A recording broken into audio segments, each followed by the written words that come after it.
also would like to acknowledge this traditional territory and say miigwech for the opportunity to be here, and on behalf of CCSA for the opportunity to present as well. So I just wanted to say thank you as well. So I want to begin by saying that the presentation that I'm going to be giving today is going to be focusing more on what are some of the tools and some of the assessments changes that Thunderbird Partnership Foundation organization developed through our knowledge and our learning and our understanding about the effects of trauma within First Nations community.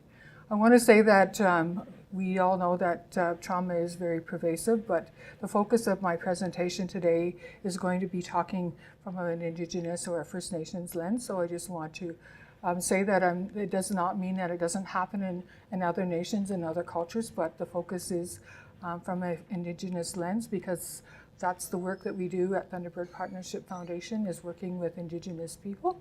So I just wanted to acknowledge that at the beginning. And so the very first thing I want to say is that it's really important for us to look at Indigenous knowledge and have an understanding and an acceptance of Indigenous knowledge as part of the work that needs to happen within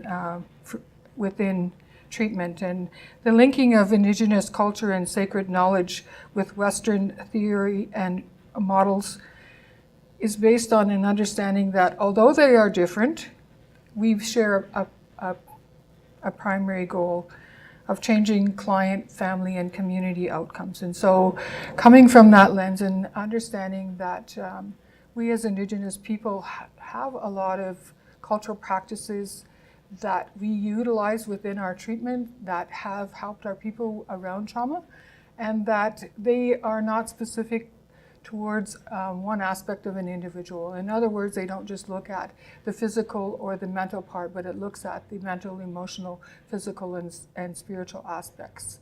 And that the spiritual aspect is also influences our well-being. And it's important for us when we're working with Indigenous people to realize that we need to look at all four aspects of it.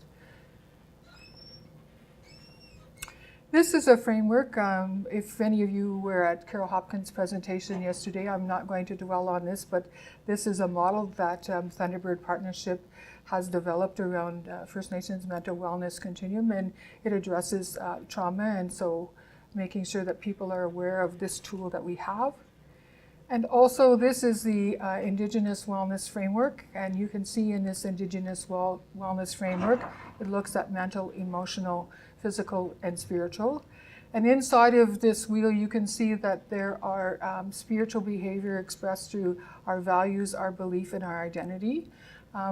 Our values, our belief, and our identity are three of the what we refer to as our indicators to enhance and maintain wellness. And so, and we look at the emotional behavior, we see it's about family, community, relationship, and attitude. And when we look at mental behavior, we're looking at our rational and our intuitive thinking and having an understanding around that. And when we look at the physical behavior, we're looking at our ways of being, our ways of doing, and our wholeness. I'm not going to spend a lot of time on these models because we do have other staff that are presenting on these models. So, and if you want more information, you can go to our website, or you can go to our booth and you can gather some information at our booth located in the room around the corner as well. So just wanting to acknowledge that you can see that when we're talking about wellness from an Indigenous perspective, we want to look at all four quadrants, and we also want to come from a place of understanding that it's not only our culture, but it's about our connection to land, and it's our connection to our language and our connections to those beings in creation. Because when we talk about trauma and we talk about how we as Indigenous people have been traumatized, that radiates out into creation as well. This is another model that Thunderbird has, and this is basically a model that looks at the continuum of care and understanding the relationship that trauma places within the individual and looking and making sure that we look at culturally relevant screening and assessment in all of these different parts of our, in the different elements in looking at the well-being of our clients.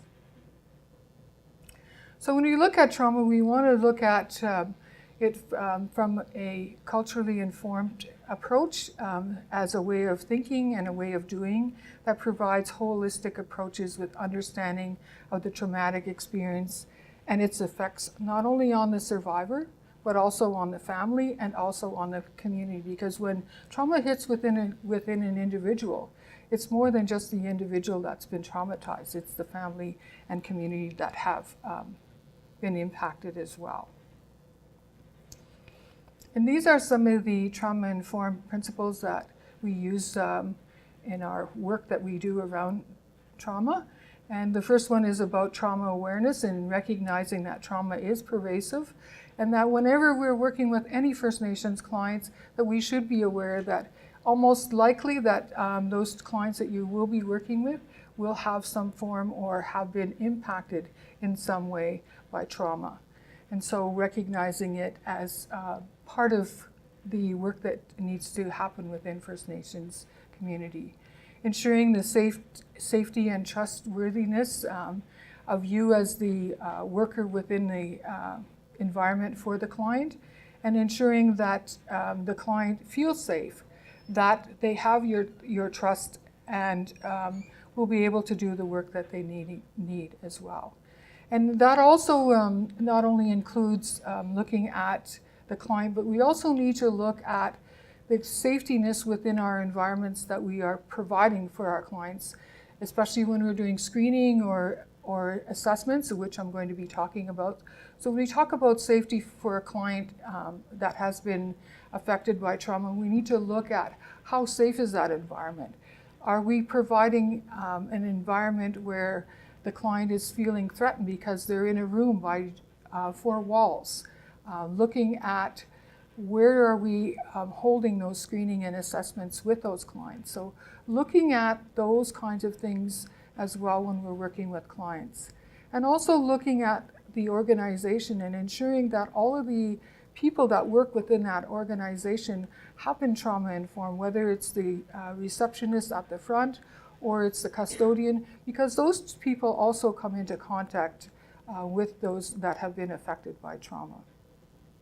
Having meaningful engagement and opportunity for choice, collaboration, and connection. Because it's important to remember that most often those people who have been affected by trauma don't have a lot of choice because of what has happened to them. So they feel that they haven't had choice.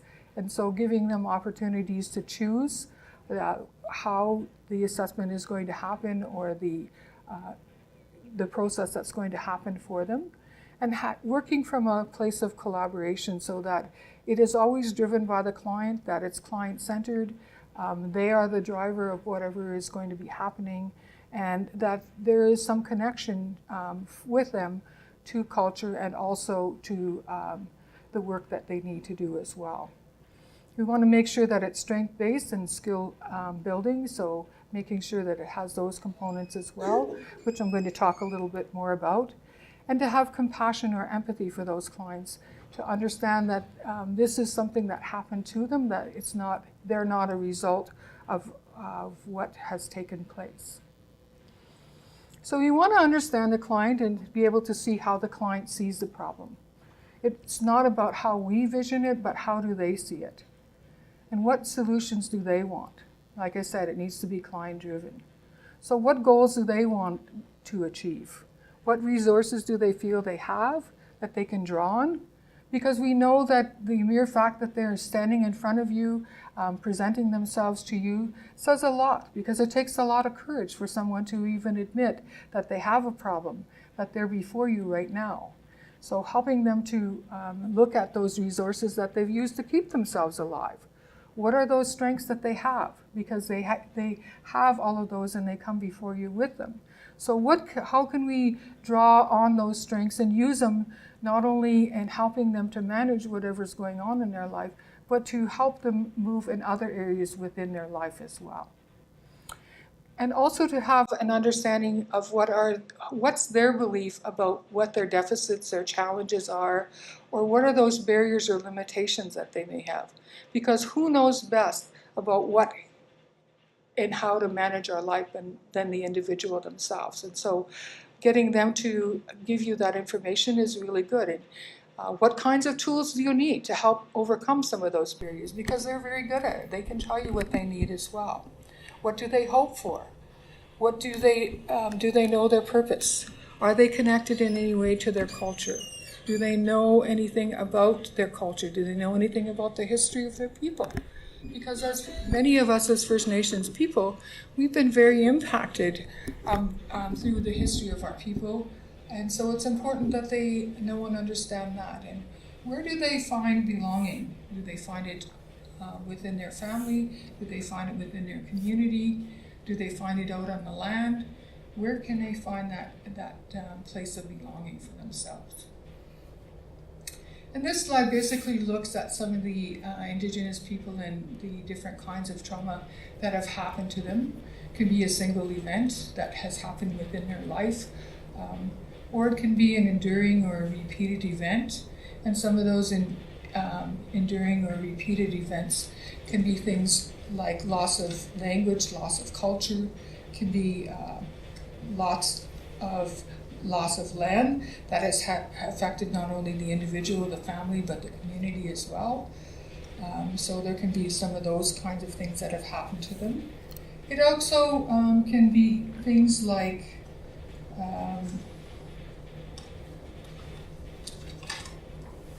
discrimination and racism that has happened to the individual as well.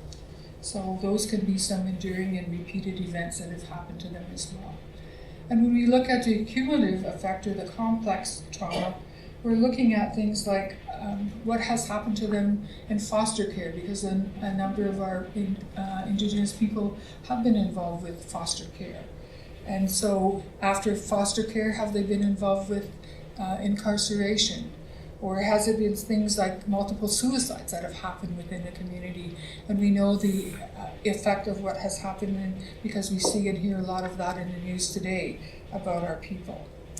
Or has it been neglect and childhood sexual abuse that's happened within First Nations communities that's had an accumulative effect on them? Or is it the historic event with prolonged impacts? And when we look at that, basically what we're looking at are things like relocation for our people. That's one of the things that's happened to many of our First Nations communities, where we've been moved off the land into certain areas and taken away from our hunting areas and things like that. Or has it been enfranchisement? And enfranchisement means that many years ago, First Nations people, in order for us to go out and work, we had to give up our status as Indigenous people in order for us to go and work outside of our community.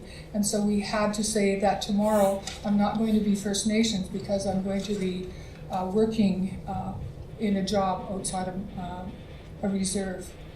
And for some of us, it could mean if we're a First Nations woman and we married off reserve, it meant that we lost our status that way as well. Or it could be colonization and the effects of the assimilation that may have happened to us. When we look at personal events and the impacts over generations, we're looking at that intergenerational, or sometimes referred to as historical trauma. And from that perspective, we're looking at things like the Indian residential school. And many of you have probably heard about the Indian residential school because there's lots of information in the news about it. Another thing that has happened in the 1960s, there were a number of First Nations youth that were scooped up and put into foster care, and then some of those children were actually sold to places that, not only in Canada but to the United States for families, and so the government collected money for that to happen. And the child welfare policies, and any of you have ever heard of Cindy Black's talk around child welfare, you know that it's had a traumatic impact on First Nations people.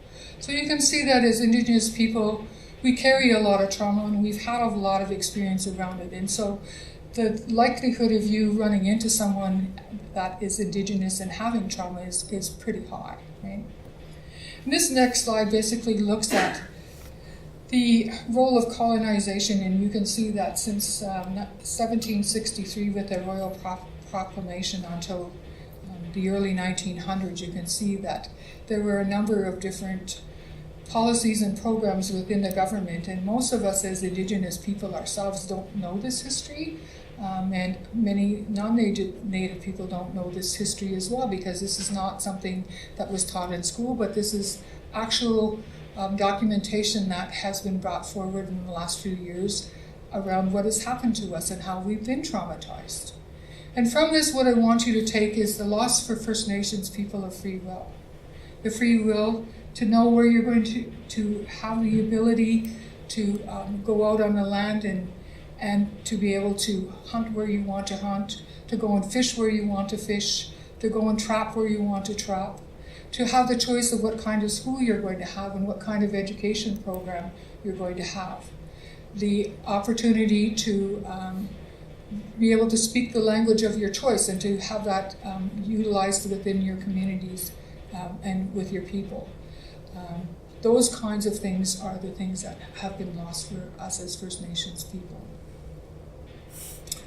And so this next slide looks at, there's been some research that has happened. I don't know if any of you have been involved with epigenetics, but it also plays a role in what has happened to us. And so basically when we look at epigenetics, it's looking at how our social and our physical environment changes our expression on our genes. And there's been a most recent study that's happened in Australia around Indigenous young people, looking at the fact that through this trauma that has happened to people in Australia, because their story is very similar to us in Canada, it's called the Lost or Stolen Generations is their story. Basically the similar kinds of history that you see of colonization here also happened to the people in New Zealand and Australia. And so their study basically says that they found people that produce less cortisol, which puts young people, especially today, at risk of poor mental health in the future.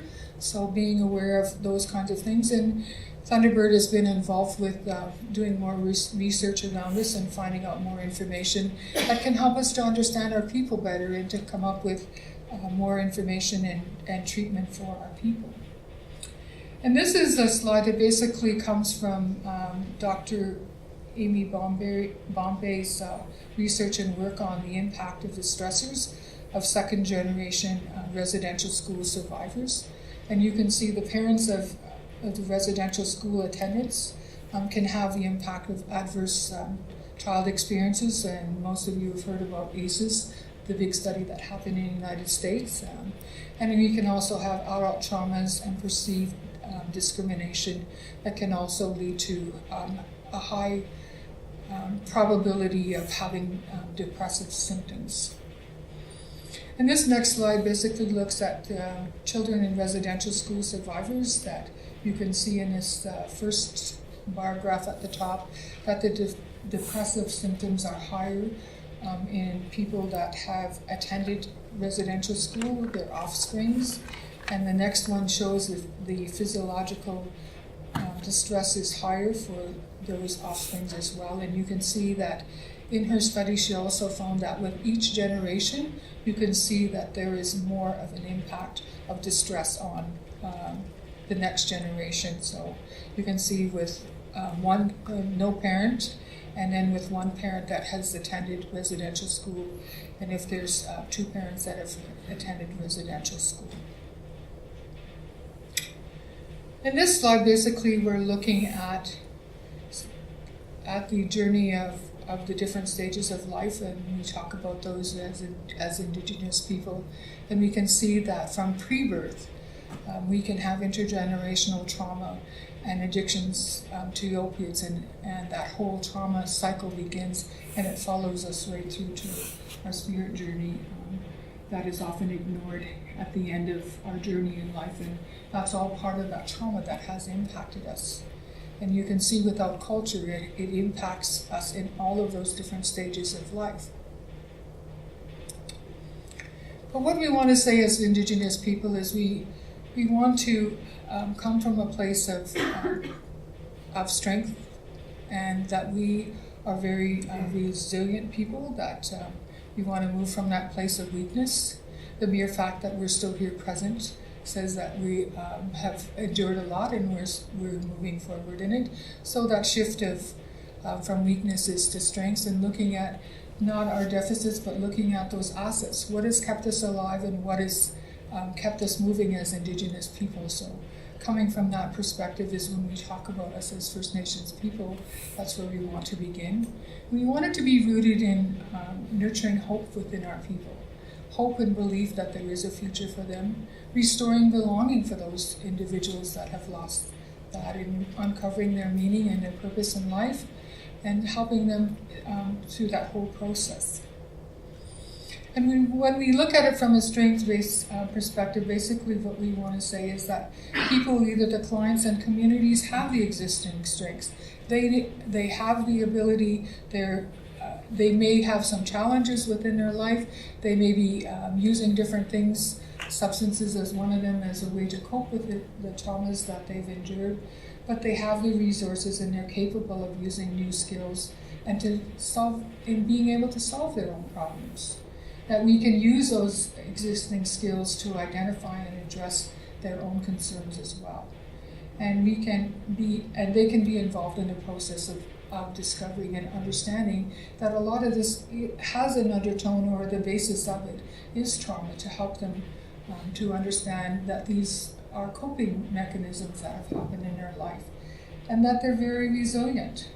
And it also embraces the idea of neuroplasticity in the brain, and understanding that this is not something that they have to live with for the rest of their life, that they can grow and move forward in their life as well. So the next slide is looking at screening, and basically what we want to say from this is that most screening tools and instruments that are used in Western screening don't even talk about or even look at trauma. So it's important that we become aware of the kinds of tools that we're using within our environments, and also not only the kinds of tools that we're using within screening, but what impact do they have on the client when we're using those tools, because it's important to be aware of the questions that we ask and the way that we ask those questions and the responses that we're going to get from our clients. And so what we're saying basically is that when we're doing screening and assessments for First Nations clients, the first thing we need to ask is it culturally appropriate? Is it meeting the cultural needs of the client? Is it strength-based? Are the questions look and focus that way? Is it resiliency focused? Is it age and gender language appropriate as well? And also, is it trauma informed? And you can see not only in screening, assessment, but in treatment and aftercare as well. The other thing we want to make sure when we talk about culturally competent is being aware of our own knowledge and values and beliefs and experiences around trauma and around culture, and because that also plays a big role in impacts our biases and our beliefs impact how we manage and how we work with those clients. And so it's important that we're aware of our cultural competence and where are we in this. And you can see this is a model that Thunderbird has developed. Cultural humility is being the first step.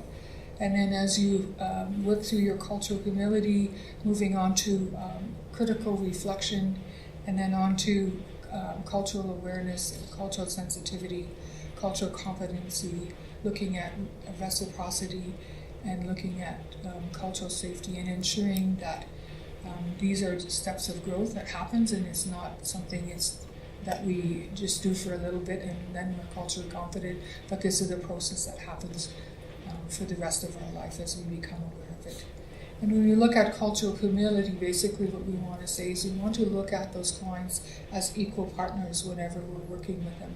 So coming from that place of cultural humility is looking at it.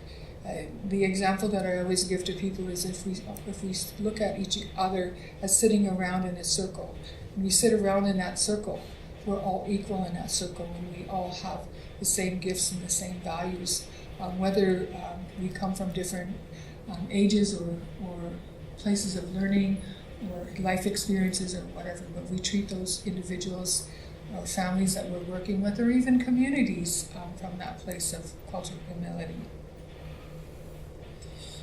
And so we at Thunderbird have also developed a strength-based training program, and we've changed the language within our program. And so instead of calling things screening, we want to look at it from a place of beginning a relationship. And so changing the language also is important.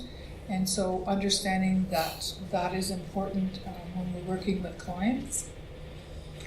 And we want to shift our engaging with our clients from asking that question of what's wrong with you to what's happened to you and how can we help. And we also want to look at those different screening assessments to ensure that they include things around trauma, because most of the time they don't. But there's lots of research out there that says that more than 50% of women with serious mental illness report some form of physical or sexual abuse, and the incidence, of course, is higher with those with concurrent disorders. And asking about possible traumatic experiences should be a routine part of exploring a client's history. And so this slide is basically looking at it. Assessments it's the next stage, basically, in making sure that it goes through that whole process. And so when we look at it, assessment, basically what we want to look at is meeting the needs of a client and mining for their strengths, as opposed to looking at it as a cold process of gathering knowledge and information, which is important, but let's start at meeting the needs of the client first. Where are they at right now? What are those strengths that they have? Another project that Thunderbird has been involved with is a doozy instrument, and basically what we did is look at this instrument to see whether it was trauma informed, and noted that there were a number of things that needed to be changed or added to it. So things around residential school, child welfare, incarceration, whether there's any thing around the loss of cultural identity, suicide, disaster, or crisis, and making it more culturally relevant so that it met the needs of clients in rural, remote, and isolated areas, and making sure that when we talk about some of the symptoms, looking at it, one of the questions that asked was, in the past year, did you hear things around you that no one else heard? And understanding that from a cultural context is basically looking at it, that this is a spiritual wellness of the individual, and it's not a mental impairment that this client has, because that could be something that's coming to light. And also looking at the literacy levels of it. This is another assessment tool that we have, is a native wellness assessment, which I'm not going to spend any time talking about.